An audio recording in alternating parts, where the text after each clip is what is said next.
अस्सलाम वालेकुम students and welcome to सदर्स क्लासरूम। आज के इस वीडियो लेसन में हम स्क्रैच में एक ऐसा प्रोग्राम बनाना सीखेंगे जिसकी मदद से हम स्टूडेंट्स को हेल्प करेंगे टू का टेबल लर्न करने में। यूं तो बच्चों को टेबल सीक्वेंस में याद होता है, लेकिन आज हम एक ऐसा क्विज सा बनाएंगे जो बच्चों को डॉजिंग टेबल की प्रैक्टिस करवाएगा, यानी कि 2 में बीच में कहीं भी किसी नंबर से मल्टीप्लिकेशन पूछेगा। लेकिन इससे पहले कि हम इस काम को करने के लिए अपना स्क्रैच का इंटरफेस खोलें, हमें ये बात समझना बहुत ज़रूरी है कि कोई भी काम शुरू करने से पहले उसमें प्लानिंग इन्वॉल्व होती है। फ़र्ज़ कीजिए आपको घर से कहीं जाना है और आपको अपनी मंजिल पता हो, तो आप उसी के हिसाब से रास्ता अख्तियार करते हैं जो आपको अपनी मंजिल तक पहुंचाएगा। अगर ऐसा ना हो तो क्या होगा? आप भटकते फिरेंगे। बिल्कुल इसी तरह जब आपकी अम्मी किचन में जाती हैं तो उन्हें पता होता है कि वो आज क्या पकाने वाली हैं और फिर वो उसी के मुताबिक इंग्रेडिएंट्स निकालती हैं। तो जनाब, computer programming is no different. ऐसे नहीं होता कि आपने कंप्यूटर खोला और धड़ाधड़ कीबोर्ड पे शुरू हो गए। आप जो भी प्रोग्राम बनाने वाले हो, आपको उसकी रिक्वायरमेंट्स का क्लियर कट पता होना चाहिए और आपके पास एक प्रोग्राम प्लान या जिसे हम फ्लो चार्ट कहते हैं वो होना चाहिए, जो आपको मदद करेगा अपना टास्क अचीव करने में। तो आइए हम डिस्कस करते हैं कि आज हम कैसे एक ऐसा क्विज बनाएंगे जो बच्चे की नॉलेज को टेस्ट करेगा 2 के टेबल के लिए। जब हमारा प्रोग्राम शुरू होगा तो सबसे पहले हमें एक रैंडम नंबर जनरेट करना है 1 से लेकर 10 तक के दरमियान। ठीक है, उसके बाद हमें यूजर से पूछना होगा कि what is 2 multiply by this random number. ठीक है, 1 से लेकर 10 तक के दरमियान रैंडम नंबर जनरेट किया, यूजर से पूछा कि इस नंबर को 2 से मल्टीप्लाई करेंगे तो क्या आंसर आता है। इसके बाद कंप्यूटर खुद भी कैलकुलेट करेगा कि 2 मल्टीप्लाई बाय दिस नंबर क्या होता है। इसके बाद कंप्यूटर अपने आंसर को यूजर के आंसर से, यूजर के रिस्पॉन्स से मैच करेगा और अगर यूजर का दिया गया आंसर और कंप्यूटर का कैलकुलेट किया गया आंसर सेम है तो हम मैसेज डिस्प्ले करेंगे योर आंसर इज राइट और प्रोग्राम एंड हो जाएगा। लेकिन अगर ये कंडीशन फॉल्स हो जाती है, यानी कि यूजर का आंसर डिफरेंट है कंप्यूटर की कैलकुलेशन से, तो हम यूजर को मैसेज डिस्प्ले करेंगे योर आंसर इज रॉन्ग और आपका प्रोग्राम एंड हो जाएगा। So this is our program plan, and now let's open our Stretch interface and start coding. चलिए बच्चों, तो अब कोड करना शुरू करते हैं अपने प्रोग्राम को। सबसे पहले हमें ये डिसाइड करना है कि वो कौन सा इवेंट होगा जिसकी होने पर हमारा प्रोग्राम एग्जीक्यूट होना स्टार्ट होगा। जब आप गाड़ी में जा रहे होते हैं और गाड़ी में टेप रिकॉर्डर सुन रहे होते हैं तो आप क्या करते हो?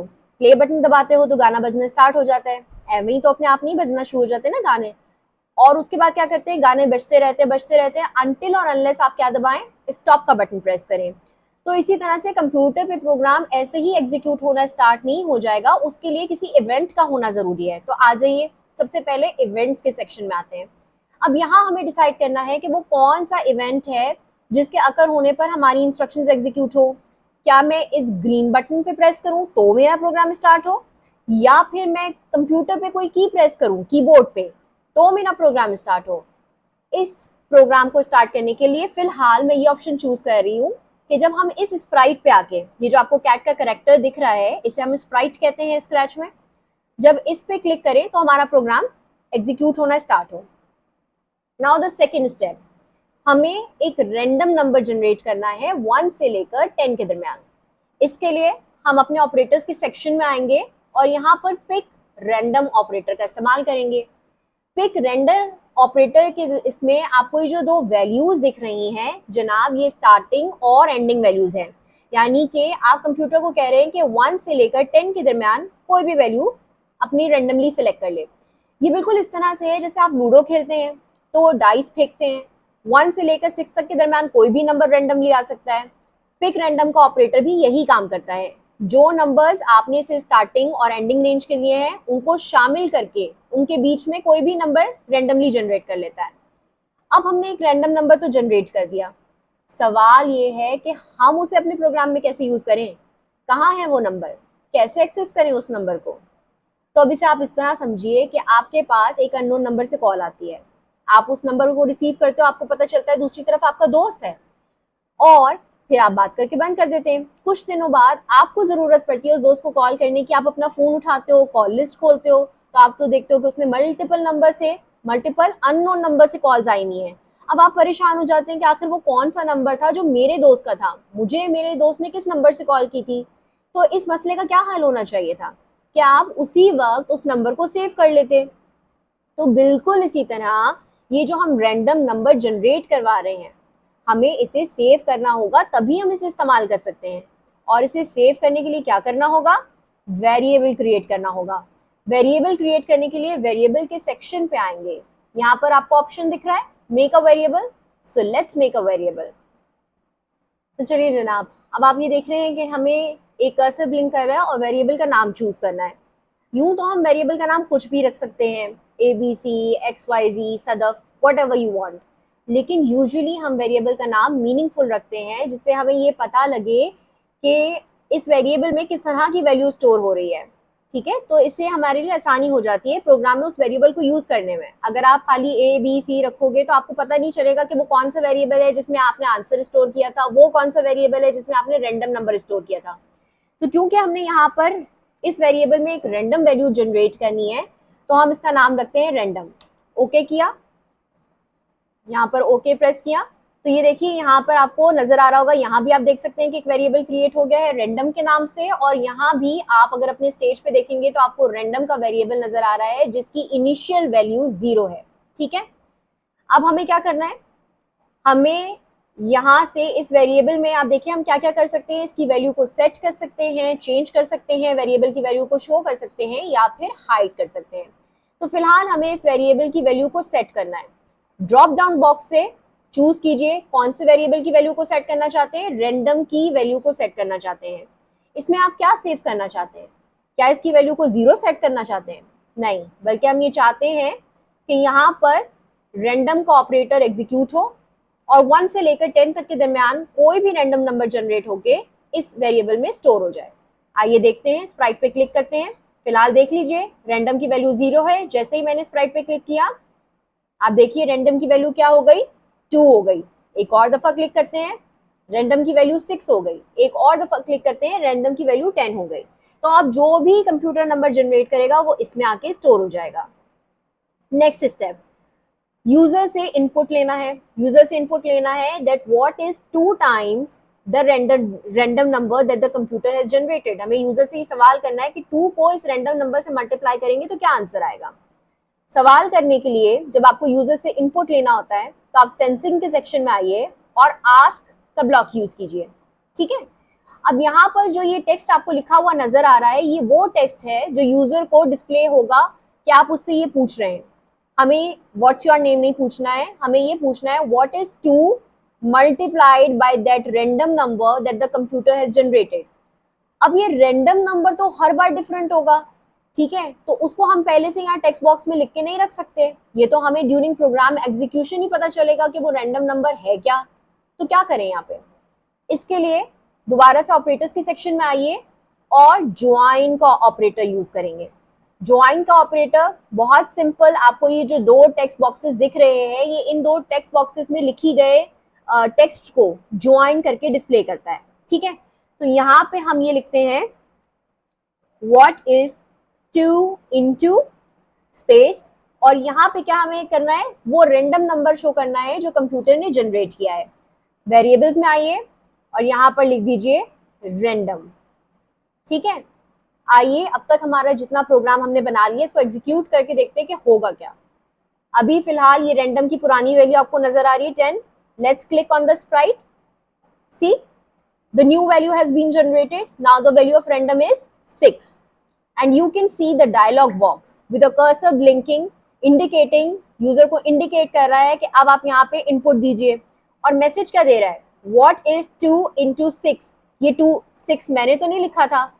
तो प्रोग्राम एग्जीक्यूशन में हो क्या रहा है कि यहाँ पे जो आपने वेरिएबल लिखा है during program execution, that variable is being replaced by the value that is stored in it, right.